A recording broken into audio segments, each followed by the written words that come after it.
Switzerland के researchers ने कहा है कि उन्होंने एक जीन एडिटिंग टेक्निक डेवलप की है जिसके द्वारा स्टारगर्ट डिजीज के ट्रीटमेंट में हेल्प मिल सकती है। आइए जानते हैं ये स्टारगर्ट डिजीज है क्या। ये एक जेनेटिक आई कंडीशन है जो मैकुला, जो कि रेटिना का सेंट्रल पार्ट होता है, इसको प्रभावित करता है और समय के साथ हमारी दृष्टि को कमज़ोर कर देता है।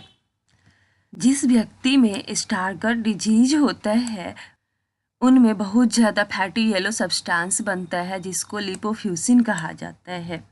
लिपोफ्यूसिन एक ब्राउनिश पिगमेंट होता है जो कि उम्र के साथ लोगों के सेल में बनता है। इसे एजिंग पिगमेंट कहा जाता है। सबके बॉडी में लिपोफ्यूसिन होता है, लेकिन जिन्हें स्टारगर्ट डिजीज होता है उनके मैकुला के ऊपर ये जमा हो जाता है। ह्यूमन आई का रेटिना जो होता है ये आई के पीछे एक लेयर होता है जो लाइट को एक इमेज के रूप में ब्रेन तक पहुंचाती है। जब रेटिना पर लाइट का रे फॉल होता है तो वे उन्हें नर्व सिग्नल में कन्वर्ट कर देती है और ये सिग्नल ऑप्टिक नर्व के थ्रू ब्रेन तक पहुंचती है और ब्रेन समझ जाता है कि ये सिग्नल जो है ये एक इमेज है। इस तरह से हम चीज़ों को देख पाते हैं। जब रेटिना में कोई प्रॉब्लम होती है तब इसे आई डिजीज कहा जाता है। तो मैकुला जो है ये सेंट्रल पार्ट है रेटिना का, जिसके वजह से हम क्लियर देख पाते हैं। यहाँ पर फिगर दिया हुआ है, ये रेटिना है, यहाँ पे मैकुला का लोकेशन दिया हुआ है। मैकुला में लाइट सेंसिंग सेल होते हैं। ये सेल दो तरह के होते हैं, कोन्स और रॉड्स।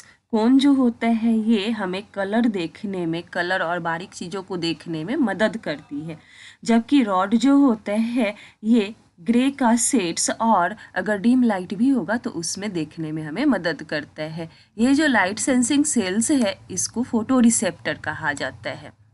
जब लिपोफ्यूसिन मैकुला पर आकर जमा होने लगता है तो मैकुला में ब्लॉकेज होने लगती है, जिसके वजह से ये जो फोटो रिसेप्टर है ये मरने लगते हैं, ख़त्म होने लगते हैं। स्टारगर्ट डिजीज का और भी नाम है, जैसे स्टारगर्ट मैकुलर डिजेनरेशन, उसके बाद फंडस फ्लैवीमैकुलेटस, उसके बाद ABCA4 रेटिनोपैथी। ये जीन जो है ABCA4 ये हमारा बॉडी जो विटामिन ए यूज करता है उसको प्रभावित करता है।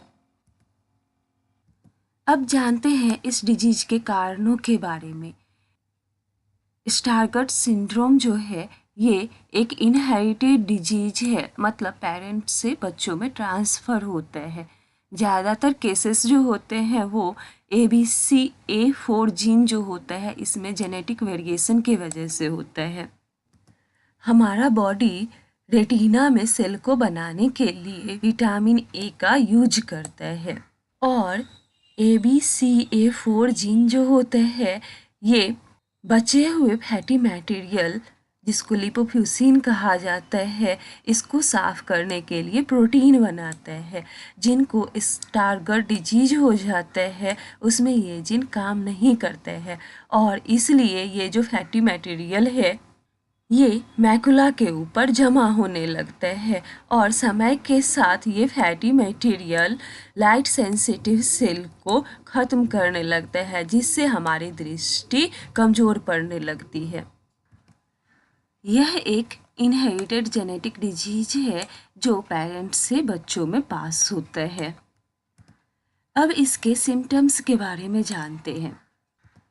इसके कॉमन सिम्टम्स जो है इसमें लोगों की दोनों आँखों की दृष्टि जो है वो धीरे धीरे कमज़ोर होने लगती है, ख़त्म होने लगती है और कुछ लोगों की दृष्टि जो है वो दूसरों के कंपैरिजन में कुछ ज़्यादा ही जल्दी ख़त्म होती है।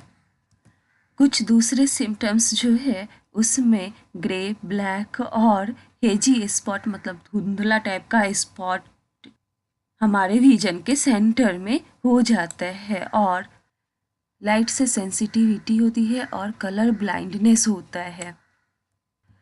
अब जानते हैं कि स्टार्गर डिजीज जो है ये किस तरह से फैला हुआ है।